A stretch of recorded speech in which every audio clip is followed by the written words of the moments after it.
जी, हाँ सर, नमस्कार। नमस्कार जी। इस समय आप एएसबी तक न्यूज़ पे हैं और मैं हूँ विनोद सिंह। सबसे पहले जी, कुछ महत्वपूर्ण जानकारी आपको बता दें हम, उसके बाद आपका परिचय करेंगे हम, लोगों का परिचय करवाएँगे। तो जी, सबसे पहले हम सर को बता दें और तमाम जो हमारे दर्शक हैं कि कल सीटू का स्थापना दिवस है और 55वां साल कल होने वाला है। तो इस समय इन्हीं सारे बातों को पूरी जानकारी के साथ हमारे चैनल पे हैं, विश्वनाथ जी हैं। आप सभी लोग जानते हैं कि विश्वनाथ जी बिहार सीटू के उपाध्यक्ष हैं और स्कीम वर्कर्स की बातों को लेकर हमेशा जो है कि वो आगे रहते हैं और लगातार उनकी कठिनाइयों को हमारे चैनल के माध्यम से भी और सड़कों पर भी लगातार उठाते हैं और सरकार के समक्ष रखते हैं। तो विश्वनाथ सर का एक बार फिर हमारे चैनल पर स्वागत है सर। आपके चैनल का और आपके प्रयास का और जिन साथियों के तक हमारी बात जाएगी या नहीं जाएगी, उन तमाम साथियों का हम सीटू के उपाध्यक्ष के रूप में क्रांतिकारी अभिनंदन करते हैं, लाल सलाम करते हैं। जी सर। साथियों, वर्ष 1970 में 30 मई को, कल 30 मई ही न है, जी, जी, 30 मई है सर। 30 मई को 1970 में सीटू का गठन हुआ था। आज से 55 वर्ष पहले, कल से 55 वर्ष पहले। जी, जी। और हमारा उस समय सीटू का मुख्य नारा था एकता और संघर्ष। और एकता और संघर्ष को आगे बढ़ाते हुए हमने करीब करीब भारत के 10 ट्रेड यूनियन जी, जी। को एकजुट करने में हमें सफलता प्राप्त हुई। जी। और आज राष्ट्रीय स्तर पर बीएमएस छोड़ करके जितने भी ट्रेड यूनियन हैं, वो सारे एक साथ आकर के हड़ताल करते हैं, संघर्ष करते हैं, कार्यक्रम करते हैं। जी, जी। और इससे भी आगे बढ़कर सीटू के द्वारा किसान और खेतिहर मजदूर और संगठित मजदूर और ट्रेड यूनियनों के नेतृत्व में काम करने वाले मजदूर को भी एक फ्रंट पर ला करके व्यापक एकता कायम करके संघर्षों के आयाम का विस्तार भी लगातार दिया जा रहा है। जी। अभी जो 20 मई को हड़ताल होने वाली थी, उस हड़ताल को बढ़ा करके 9 जुलाई किया गया है। जी, जी। जो ये ट्रेड यूनियन के सामने आज मुख्य समस्या यही है कि जो भारत में 29 नियम ट्रेड यूनियन अधिनियम थे, जी। उन और मजदूरों को जो अधिकार प्राप्त हुआ था, जी, जी। उस अधिकारों को छीन करके भारत की सरकार ने उसको 4 कोड में ला दिया है। जी, जी। और उन 4 कोडों के माध्यम से जो 8 घंटा काम का घंटा मजदूरों ने अमेरिका में, शिकागो में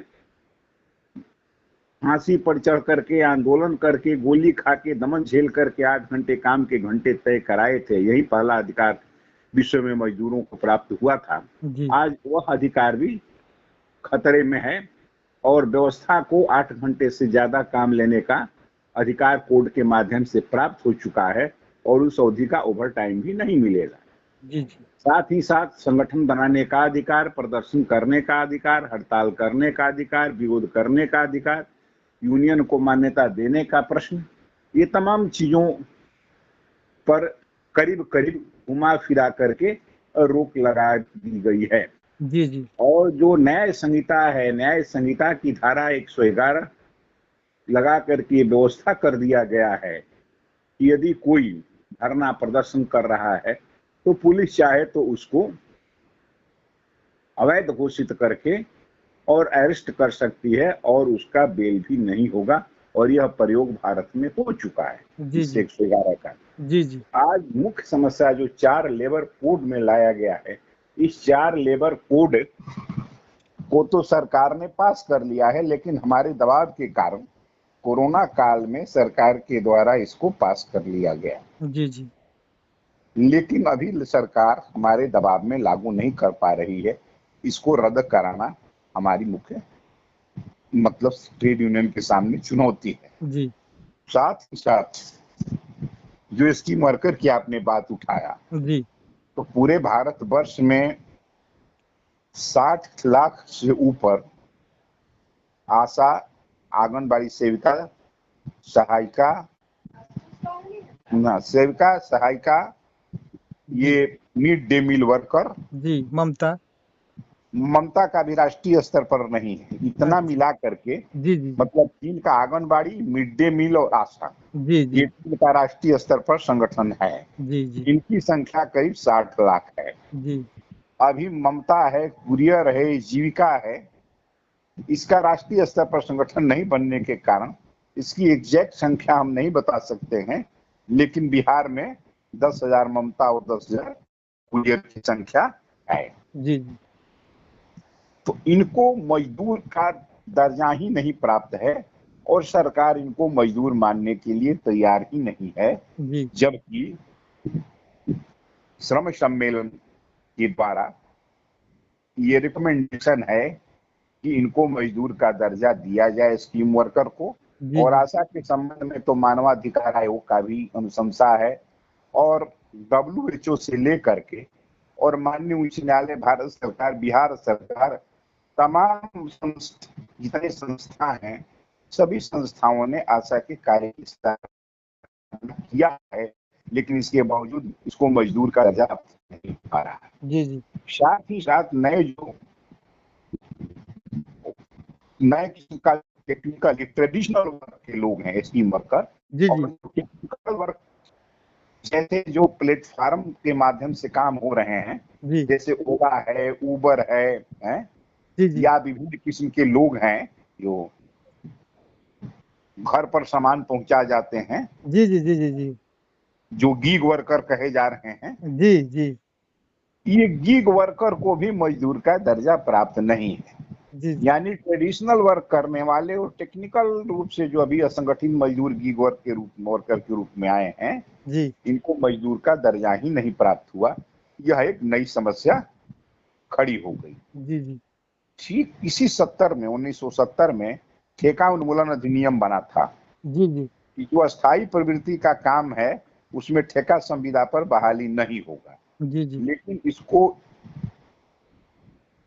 इस नियम की अवहेलना करके अस्थायी प्रवृत्ति वाले स्वास्थ्य, शिक्षा जैसे जो विभाग हैं, जी। इन विभागों में संविदा के आधार पर नियोजन किया गया है जी, जी। और किया जा रहा है।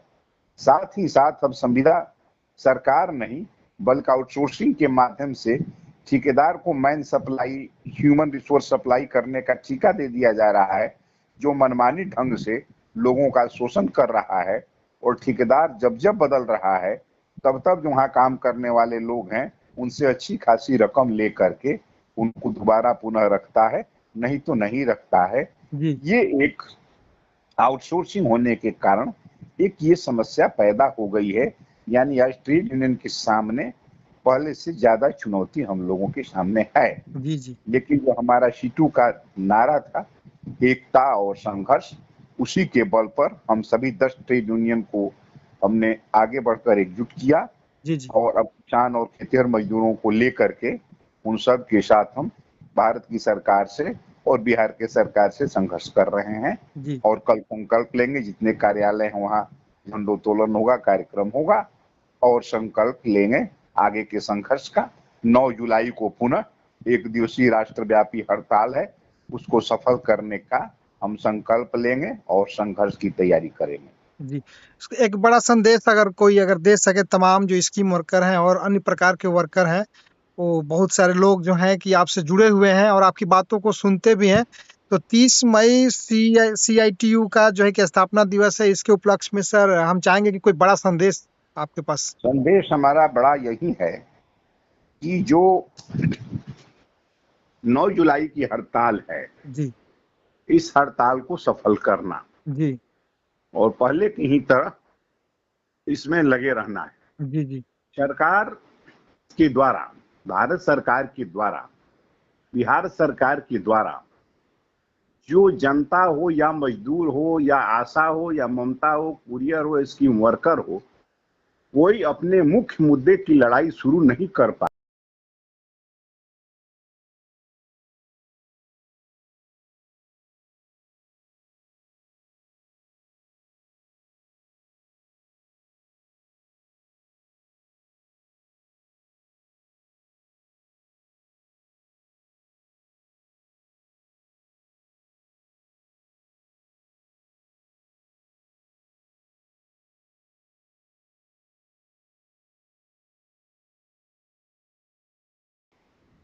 जो मुख्य लड़ाई है वह है आशा हो, ममता हो, कुरियर हो, स्कीम वर्कर हो, गिग वर्कर हो, इसको सरकार मजदूर का दर्जा दे और सरकारी सेवक माने, कम से कम स्कीम वर्कर को, क्योंकि स्थायी प्रवृत्ति का ये काम है। जी जी लेकिन बीच बीच में ये ऐसा करता है लोग, जैसे आप याद करिए कि जो एनएचएम कर्मियों की ने सरकार ने क्या किया कि हम हाजिरी बनवाएंगे एफआरएस से, जी जी और उन लोगों ने हड़ताल कर दिया, कार्य बहिष्कार कर दिया। जी जी बाद में बिहार चिकित्सा जन स्वास्थ्य कर्मचारी संघ उसको संभालने के लिए अपना बैनर दिया और रोका। जी जी तो उन लोगों की जो मुख्य समस्या है वह है कि एनएचएम को योजना बनाया जाए, उनकी सेवा नियमित की जाए सारे पदों का। जी जी ये मामला पीछे चला गया और एफआरएस हम हाजिरी नहीं बनाएंगे ये मुद्दा पहले आ गया। जी जी हालांकि बाद में वो फेल हो गया, सरकार ने एफआरएस को खत्म किया, जी जी लेकिन जो मुख्य मुद्दा है उससे ध्यान हटा दिया।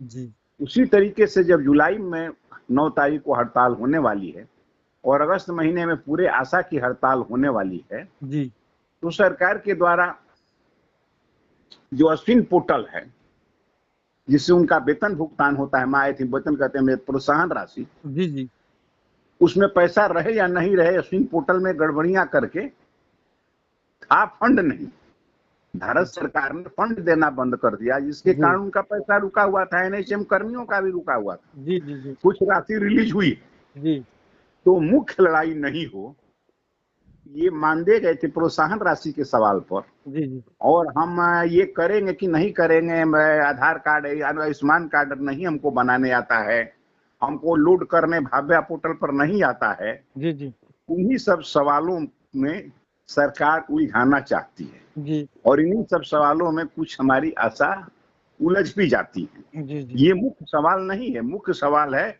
26,000 रुपया महीना मजदूरी, मजदूर का दर्जा, रिटायरमेंट बेनिफिट 10 लाख, 10,000 पेंशन, ये मुख्य सवाल है। ठीक लेकिन सरकार जानती है कि अगस्त के महीने में जो राष्ट्रीय हड़ताल होगी इसमें मुख्य मुद्दा उठेगा, जी तो उसके पहले ऐसी स्थिति पैदा करना चाहती है कि छोटे छोटे मुद्दों पर ही लोग लड़ें और छोटी छोटी ही लड़ाइयां हों। इसलिए हम यही संदेश देना चाहेंगे कि अगस्त महीने में जो बड़ी हड़ताल होने वाली है, उस हड़ताल को सफल बनाने के लिए आशा को एकजुट होना चाहिए और उसको इतने हिम्मत के साथ अगस्त महीने में उतरना चाहिए कि अक्टूबर में चुनाव होगा। यदि नहीं होगा, बिहार सरकार समझौते को लागू नहीं करेगी, तो चुनाव के समय तक हम हड़ताल में रहेंगे और हम प्रत्येक प्रखंडों में बैठक करेंगे, मीटिंग करेंगे और सरकार को हराने का अभियान चलाएंगे। सरकार से हमारी कोई राजनीतिक लड़ाई नहीं है, लड़ाई रोटी की है, लेकिन सरकार यदि रोटी बंद कर देगी तो हम सरकार की भी रोटी बंद करने का प्रयास चुनाव में जरूर करेंगे। और आशा को करना चाहिए, ममता को, कुरियर को, सारे स्कीम वर्कर को, और इसके लिए अपने परिवार के सदस्यों को, अगल बगल के लोगों को ये सारी बातें बतानी चाहिए। जो भारत सरकार 16 लाख करोड़ रुपया कर्जा माफ कर देती है बड़े बड़े कारपोरेटों का, वह सरकार आशा को और स्कीम वर्कर को 26,000 रुपया देने के लिए तैयार नहीं है। जो बिहार की सरकार महिला संवाद के नाम पर 200 करोड़ खर्चा कर देती है, प्रगति यात्रा के नाम पर 200 करोड़ खर्चा कर देती है, विभिन्न ठेकेदारों को कमवाती है, और लेकिन वह आशा, ममता, कुरियर जैसे गरीब को स्वास्थ्य विभाग में जो है उस पर सरकार ध्यान नहीं देती है। जनता के बीच में इस बात को ले जाना होगा, अपनी समस्या के साथ साथ जो किसान हैं उनकी समस्या, जो बेरोजगार हैं उनकी समस्या, सबको बताना होगा और लड़ाई को तेज करना होगा। इसी पर एकता और संघर्ष के नारे के साथ आगे बढ़ना होगा। छोटी छोटी लड़ाइयों को अब रोक करके बड़ी और निर्णायक लड़ाई की तैयारी हमें करनी चाहिए।